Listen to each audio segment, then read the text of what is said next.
It's precisely 6:15. This is the news on Sri Lanka Broadcasting Corporation. News is edited by Lakshman Fonseca, read by Sabrina Zawahir. The headlines. President reiterates Sri Lanka's commitment to the One China policy as well as to the United Nations Charter principles of sovereignty. Bus fare reduced from midnight today. President Wickramasinghe declared open the third session of the 9th Parliament and delivered the government's policy statement. The police have informed the protesters illegally occupying the golf face green to vacate from their protest sites before 5 p.m. tomorrow. The government has taken measures to buy paddy harvest of the yellow season. And in world news, Birds and Debris Photographs competition shows birds from every continent have been nesting in our rubbish. Now the local news in detail. President Ranil Wickramasinghe reiterates Sri Lanka's commitment to the One China policy as well as to the United Nations Charter principles of sovereignty and territorial integrity of nations. Ambassador of China to Sri Lanka, Chi Cheng-hong, had met with the President Ranil Wickramasinghe at the Presidential Secretariat this morning. During the meeting with the Ambassador of China to Sri Lanka this morning, President Wickramasinghe had stressed that countries must refrain from provocations that further escalate the current global tensions. Bus fare will be reduced from midnight today. Director General of the National Transport Commission, Dr. Thilan Miranda, said bus fare will be reduced by 11.1% and it will be effected from midnight today. At a media briefing held today, he said the Transport Commission decided to reduce the bus fare in line with the recent reduction in the prices of auto diesel. He added the government has also released the ban on minimizing the number of passengers on board. Accordingly, minimum charge, which was at 38 rupees, will be reduced to 34 rupees, and maximum charge, which was at 2,882, will be reduced to 2,011.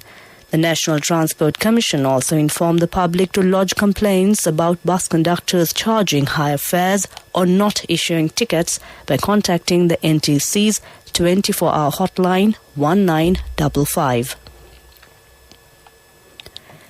Sri Lanka President Ranil Wickramasinghe this morning declared open the third session of the 9th Parliament and delivered the government's policy statement.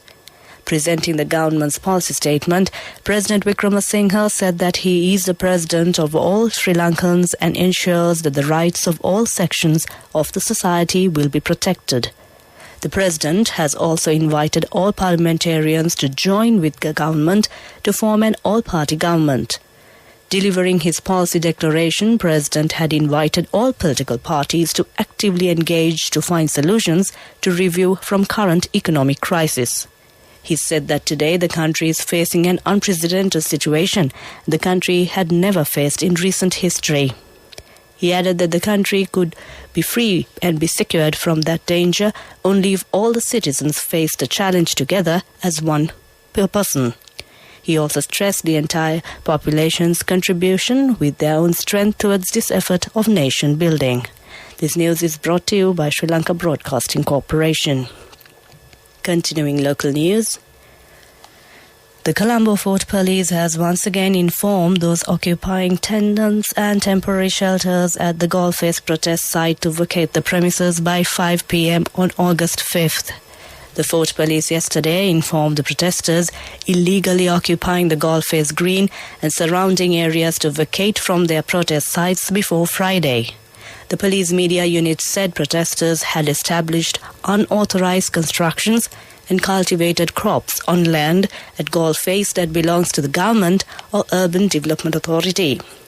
The OIC has also notified the protesters to immediately stop the deprivation of the material rights of the people. The notice further said the protesters were also notified to take steps to vacate the area before 5 p.m. on August 5th, and legal action will be taken against those who do not follow the above instructions. The government has taken measures to buy paddy harvest of the yellow season. Agriculture Minister Mahinda Amaravira said sole aim of the plan is to provide better price for the paddy farmers island-wide for their hardly produced harvest. Accordingly, the Paddy Board will buy the harvest at a best rate and the government has allocated financial facilities in this regard, the minister added. With that, we conclude the local news. The main news story is brought to you by Siddhalepa Vedamahatmya.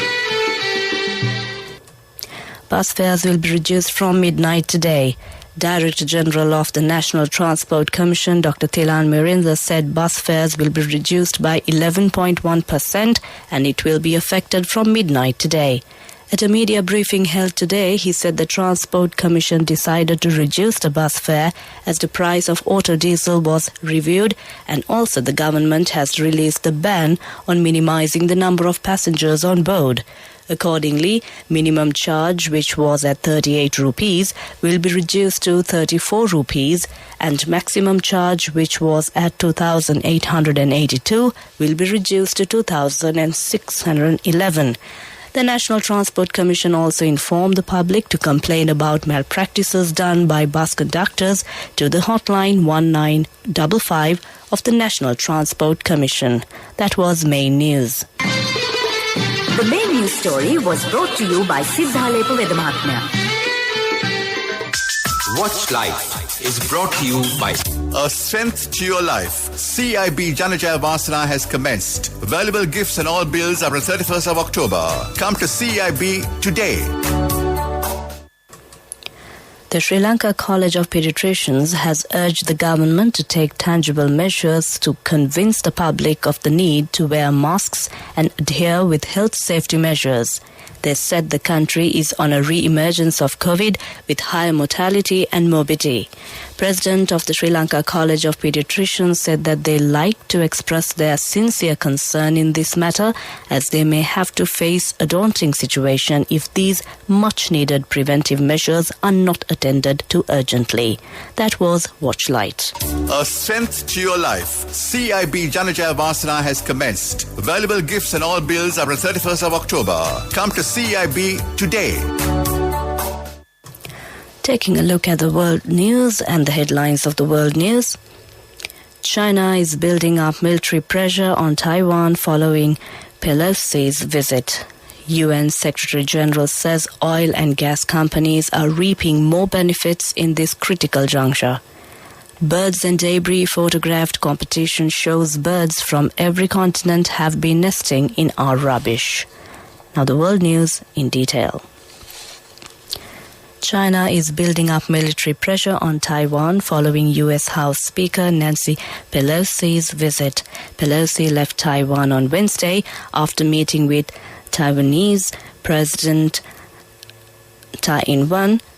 She became the first Speaker of the U.S. House Representatives in 25 years to visit Taiwan. China says Taiwan is an inalienable part of China. China has said it will carry out important military exercises including live-fire drills in 6 areas surrounding Taiwan from Thursday through Sunday. China's Defense Ministry has said the military will take a series of targeted military operations in response to resolutely safeguard China's sovereignty and territorial integrity. UN Secretary General Antonio Guterres has called for oil and gas companies to face special taxes. His comments came as surging energy prices sparked by the war in Ukraine push industry profits to new heights. Mr. Guterres said it was immoral for firms to be profiting from the crisis. Russia's invasion of Ukraine in February has worsened the global shortage of oil and gas, disrupting access to oil and gas from Russia, a major supply, and driving prices higher. UN Secretary General said while households are grappling with high energy bills, companies are reaping the benefits. Birds from every continent except Antarctica have been photographed nesting entangled in our rubbish. Photos were submitted by people from all over the world to an online project called Birds and Debris. The scientists running the project say they see birds ensnared or nesting in everything from rope and fishing line to balloon ribbon and a flip-flop. Nearly a quarter of the photographs show birds nesting or entangled in disposable face masks. The focus of the project is on capturing the impact of waste on the avian world. The project, which has been running for 4 years, aims to draw attention to the widespread problem of plastic waste in the environment. With that, we conclude the world news. Prior to concluding, the headlines of the world news once again. China is building up military pressure on Taiwan following Pelosi's visit. UN Secretary General says oil and gas companies are reaping more benefits in this critical juncture. Birds and debris photograph competition shows birds from every continent have been nesting in our rubbish. With that, we conclude the world news. Moving on to development news. Agriculture Minister Mahinda Amaravira says arrangements had been made to cultivate 60,000 hectares of maize during the 2022-23 Mahal season. He said the main reason for the rapid increase in the prices of liquid milk, eggs and chicken in the market was the shortage of maize required for animal feed. He also said the government had also decided to provide farmers with the highest guaranteed price for maize to ensure a bumper harvest in the coming Mahal season. That was development news. Sports News is brought to you by Sampath Bank, we present your future. England's Anna Henderson won a Commonwealth Games silver medal in the women's cycling time trial as Australia's Grace Brown took gold. Brown won in 40 minutes 0.20 seconds with Henderson 33 seconds behind, while Georgia Williams of New Zealand came third. The race took place over a 28.8-kilometre circuit which started and finished in Wolverhampton West Park. The men's time trial is later on Thursday over a 37-kilometre distance. There had been 36 riders scheduled to take part in the women's event, although there were 5 withdrawals, including South Africa's Ashley Moolman-Pasio, who had finished 8th in the Tokyo Olympics last year because of illness. Moolman-Pasio had been scheduled to be the last rider to set off, but in her absence that became Brown, and she produced a flawless ride leading at each of the checkpoints. That was Sports News. Cash through NSB globally and win wonderful gifts locally. From October 1st, 2021 to December 31st, 2022. Remit a minimum of $100 or an equivalent amount in any foreign currency 3 times through NSB U Trust. Business News, sponsored by National Savings Bank, the safest place for your money. Bairaha Farms PLC, a poultry group, said its profits grew more than 200% in June 2022. The company said it was quarter from a year earlier led by increase in other operating income and joint venture profits, interim accounts showed. The quarter saw a sharp increase in the chicken prices. The poultry group recorded a profit of 369.5 million rupees in June 2022 quarter, an increase of 274.1% from 98 million rupees a year earlier. The group reported earnings of 23.10 rupees per share for the quarter, compared 17.38 rupees in the same quarter last year. That was Business News. Business News, sponsored by Cash through NSB globally and win wonderful gifts locally. Will you be the lucky winner of the NSB Golden Jubilee? 50 gold sovereigns for the top prize winner of the NSB Golden Jubilee. Scooters for the 10 second prize winners. iPhones for the 10 third prize winners. Mountain bikes for the 29 fourth prize winners. From October 1st, 2021 to December 31st, 2022. Remit a minimum of $100 or an equivalent amount in any foreign currency 3 times through NSB U Trust. Taking a look at the economic news, the Ceylon Electricity Board had marked the majority power generation with the help of hydro source yesterday. The Power and Energy Ministry said 11.39 gigawatt power was generated using coal, 57.17% power was generated using hydro, 2.20% of power was generated using thermal and 3.42% power through wind power. Meanwhile, it was recorded that no thermal source was used to generate power by the private sector. That was economic news. Finally, we take a look at the weather report. Met Department said showery and windy conditions are expected to continue further in the southwest quarter of the island due to active southwest monsoon. Showers or thundershowers will occur at times in western, Sabaragamuwa, central and northwestern provinces and in Galle and Mathura districts.